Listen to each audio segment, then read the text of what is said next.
Alhamdulillah, wa salatu wa salam ala rasulillah, wa ala alihi wa sahbihi wa man walah, ma tawfiq wa l'atisami illa billah, alayhi tawakkaltu li unib. Chers frères, chères sœurs, salam alaikum wa rahmatullah. Le mois de Ramadan est bel et bien fini. Il est déjà révolu. Et pour nous, il est très important de s'arrêter avec nous-mêmes, de faire un bilan, de savoir si dans notre relation avec Dieu subhanahu wa ta'ala, il y a une progression, il y a une évolution, ou bien il y a une régression. Certes, comme vous le savez, pendant le mois de Ramadan, la spiritualité monte en flèche. Et toutes les personnes, tous les musulmans et toutes les musulmanes qui ont fait l'expérience des jeûnes attendent avec nostalgie le retour du mois de Ramadan. Mais il y a une question qui nous habite tous et toutes. Est-ce que notre jeûne a été accepté? Est-ce que notre jeûne a été agréé par Dieu subhanahu wa ta'ala ou non? Quels sont les signes, quels sont les repères qui peuvent nous éclairer et nous montrer au moins que notre jeûne a été agréé par Dieu subhanahu wa ta'ala? On rapporte que l'imam Ali radiyallahu anhu ardah disait à la fin du Ramadan, à la fin de chaque Ramadan, disait Ya lati shi'ri man dal maqboul fanuhannih wa man dal mahroub fanu'azzih. Il disait à la fin du Ramadan qui est celui qui est victorieux, sous-entendu celui qui a su profiter du mois de Ramadan, su honorer ses engagements envers Dieu pendant le mois de Ramadan, pour qu'on le félicite. Et qui est celui qui a failli à ses engagements, celui qui n'a pas honoré ses engagements envers Dieu pendant le mois de Ramadan, pour qu'on le console et on lui présente nos condoléances. Donc tout fidèle sincère, soucieux justement de l'acceptation de son jeûne et de son adoration auprès de Dieu, doit se poser ces questions-là et savoir si il a été agréé et accepté par Dieu ou non. Certes, Dieu est généreux, certes, Dieu est miséricordieux, subhanahu wa ta'ala. Vous faites un petit effort, Dieu en fera davantage. Vous faites un seul pas dans son chemin, Dieu en fera davantage vers vous. Dans le hadith d'ailleurs authentique, wa in atani yamshi. S'il se rapproche de moi d'une poignée, je me rapproche de lui d'une coudée. S'il se rapproche de moi d'une coudée, je me rapproche de lui de toute l'envergure des deux mains. S'il vient à moi en marchant, je viens vers lui en courant. Donc Allah subhanahu wa ta'ala, plein de sollicitudes envers nous. À nous de faire le pas, à nous de déployer les efforts nécessaires pour être agréable à Dieu subhanahu wa ta'ala. Alors quelques éléments de réponse, mes chers frères et sœurs, quelques repères pour savoir si notre jeûne a été accepté ou pas. Le premier de ces repères, c'est que, vous savez, pendant le mois de Ramadan, il y avait cette manière d'observer Dieu, cette manière d'être vigilant, d'être présent à Dieu.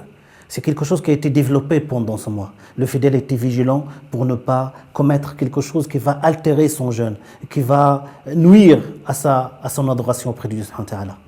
Si, après le mois de Ramadan, vous avez cette même vigilance, vous avez cette même présence, votre esprit est en veille pour ne pas désobéir à Dieu, qui garde ce profond respect pour Dieu, pour ne pas sombrer dans les péchés, pour ne pas revenir à l'infidélité à Dieu.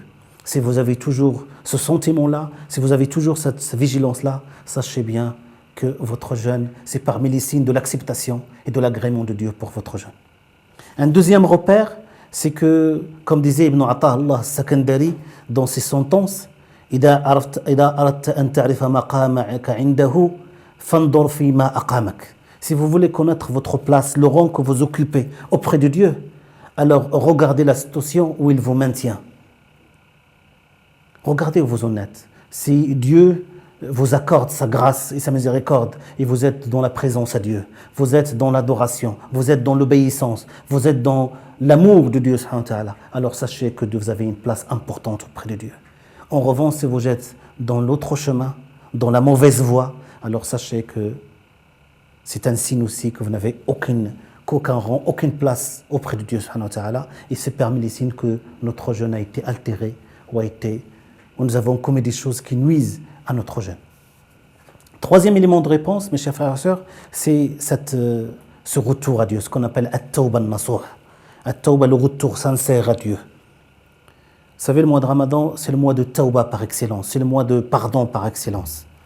Et c'est après le mois de Ramadan, vous avez ce souci de revenir souvent à Dieu. Parce que Dieu, dans le Coran, nous dit « Wa tubu ila Allahi jami'an ayyuhal mu'minuna la'allakum tuflihun » et revenez tous vers Dieu, ô fidèles, peut-être vous aurez le succès auprès de lui. Le prophète sallallahu alayhi wa sallam, que Dieu a absous tous ses péchés, anciens et futurs, cachés et apparents, nous disait dans le hadith rapporté par le Bukhari et Muslim, aux musulmans, aux gens, revenez à Dieu souvent, repentez-vous à Dieu, car moi-même, je retourne vers Dieu et je me repens à lui plus de 100 fois par jour. Ça, c'est le prophète sallallahu alayhi wa sallam. Nous devons faire encore davantage.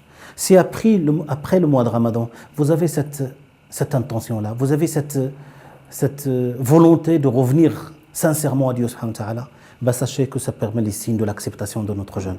Parce que Dieu, quand il aime quelqu'un, dans le hadith, quand Dieu aime un tel, une personne, Allah Azza wa Jalla lui donne cette volonté-là de revenir souvent à lui. Razaqahu al-inaba.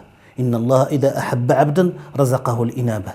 Dieu lui donne cette volonté de revenir vers lui, de se réconcilier avec lui et d'être présent à Dieu subhanahu wa ta'ala.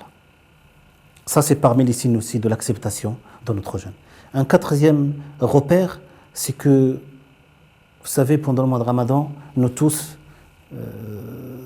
parmi les frères et sœurs, il y avait cette volonté d'accomplir la prière, d'accomplir nos adorations comme il se doit. Il y avait une certaine présence à Dieu, il y avait une certaine concentration, il y avait un certain investissement pour que nos prières, pour que nos actions, pour que nos adorations soient acceptées, soient faites de la meilleure façon qu'elles soient. C'est après le mois de Ramadan, vous avez cette persévérance dans les actes d'adoration. Vous persévérez, vous veillez à ce que vos actes d'adoration soient les plus agréables à Dieu, soient accomplis comme il se doit. Vous essayez par tous les moyens, vous déployez les efforts nécessaires pour plaire à Dieu. Vous restez sur le même élan de spiritualité que celui initié pendant le mois de Ramadan. Ça, c'est que c'est un signe de l'acceptation de votre jeûne. D'ailleurs, dans le hadith authentique rapporté par le Bukhari, et ce hadith est très important. Chacun de nous doit se faire un devoir sacré de l'apprendre par cœur et de le mettre devant ses yeux. Ce hadith, l'imam Shawkani a écrit tout un recueil sur ce hadith-là. Il s'appelle Hadith al-Wali, qui nous montre les al-awliya d'Allah Ta'ala, ceux les plus aimés par Dieu, les élus de Dieu. Ce hadith disait, l'imam al-Dahabi, al-Hafid al-Dahabi disait, si ce n'était pas le Bukhari qui a rapporté ce hadith, j'allais douter de sa pertinence. Parce que c'est un hadith très important qui nous parle des plus aimés de Dieu, subhanahu wa ta'ala. Ce hadith du divin, hadith Qudsi, rapporté par l'imam Bukhari, son Anas, où le prophète sallallahu alayhi wa sallam attribue ces paroles à Dieu. Quiconque offense l'un de mes amis, je lui déclare la guerre. Man aada li waliyan faqad adantuhu bil harb. Celui qui offense l'un des awliya d'Allah Ta'ala, des élus de Dieu, des amis de Dieu, Dieu lui déclare la guerre. Et puis le hadith nous explique qui sont ces amis de Dieu, qui sont ces élus de Dieu. Il n'est d'offrande plus agréable à moi, Dieu dit, il n'est d'offrande plus agréable à moi que l'accomplissement par mon adorateur des obligations que je lui ai assignées. Il n'est d'offrande plus agréable à moi que l'accomplissement par mon adorateur des obligations que je lui ai assignées. Quand je l'aurai aimé, je serai son oui avec laquelle il est. Je répète le hadith, Inch'Allah Ta'ala. Quiconque offense l'un de mes amis, je lui déclare la guerre. Et il n'est d'offrande plus agréable à moi que l'accomplissement par mon adorateur des obligations que je lui ai assignées. Mon adorateur, s'il persévère dans les actes surrogatoires, finira par mériter mon amour. Quand je l'aurai aimé, je serai son oui avec laquelle il entend, sa puissance de vision avec laquelle il perçoit le monde, sa main avec laquelle il agit, son pied avec lequel il marche. S'il me demande quelque chose, j'exaucerai son vœu. S'il se réfugie en moi, je serai son protecteur. C'est un grand privilège, mes chers frères et sœurs, de se savoir visé par ce hadith. C'est un grand privilège d'être destinataire de cette lettre de vérité. Quatrième élément de réponse, quatrième repère, c'est la relation que nous devons avoir avec le Coran. Vous savez, le mois de Ramadan était le mois des Corans par excellence. Pendant le mois de Ramadan, nous avons essayé tous et toutes de lire le Coran, de exceller dans la lecture du Coran, de l'apprendre par cœur. Est-ce qu'après le mois de Ramadan, nous allons persévérer, nous allons continuer cet élan-là? Donc il faut se réconcilier avec la parole de Dieu. Si vous trouvez que votre rapport avec le Coran, votre lien avec le Coran a changé, Sachez bien que c'est parmi les signes et parmi les repères de l'acceptation, les signes d'acceptation de votre jeûne. Troisième, un autre repère, mes chers frères et sœurs, c'est que pendant le mois de Ramadan, nous avons essayé tous de maîtriser nos émotions et nos excitations, de gouverner la tête et les idées qui se développent, de maîtriser le ventre et les instincts qui en dépendent, d'être discret dans ses propos. Si après le mois de Ramadan, vous continuez sur la même maîtrise, vous êtes toujours discret dans vos propos, vous vous gardez des choses douteuses, sachez bien que c'est parmi les signes de l'acceptation de votre jeûne. Un autre point, c'est que pendant le mois de Ramadan, on développe une certaine conscience. Une conscience qu'on fait partie d'une Ummah, qu'on fait partie d'une communauté. Et que les problèmes qui touchent cette communauté nous touchent aussi. Que les problèmes du musulman, ce sont nos problèmes aussi. Donc s'il y a vous vous sentez concerné et vous vous sentez prêt à s'engager pour servir la cause de Dieu, pour défendre la cause de l'islam, sachez bien que c'est parmi les signes aussi de l'acceptation de votre jeûne. Et un dernier point, mes chers frères et sœurs, pour ne pas être trop long, un dernier repère, c'est qu'il y a cette persévérance dans les actes d'adoration, dans le chemin de Dieu. Rester ferme, rester constant, avoir cette constance dans sa foi et dans son cheminement vers Dieu subhanahu wa ta'ala. At-tabatu ala at-ta'a ba'da Ramadan. Malheureusement, pour beaucoup de nos frères et sœurs, et ça c'est une réalité, il ne faut pas se voiler la face, beaucoup de musulmans ne connaissent Dieu, ne connaissent le chemin de la mosquée, ne connaissent le chemin de l'adoration que pendant le mois de Ramadan. En dehors des mois de Ramadan, ils sont loin des chemins de Dieu. Malheureusement, il faut essayer d'avoir notre responsabilité de les rappeler à Dieu, de les inviter avec douceur, avec miséricorde bien sûr, avec rifq, avec indulgence, pour qu'ils reviennent vers Dieu subhanahu wa ta'ala tout doucement. C'est pour ça que Salaf Salah disait Bi'sal qawm la ya'rifuna Allah ta'ala illa fi Ramadan. Les gens, ils disaient que ces gens-là qui ne connaissent Dieu que pendant le mois de Ramadan, que c'est un non-respect vis-à-vis du Dieu subhanahu wa ta'ala que de ne le connaître que dans certains moments, alors que Dieu il est toujours là, que Ramadan passera et passera d'autres, mais Dieu il est toujours là. Il faut être avec lui, il faut être présent à lui en tout moment et en tout lieu.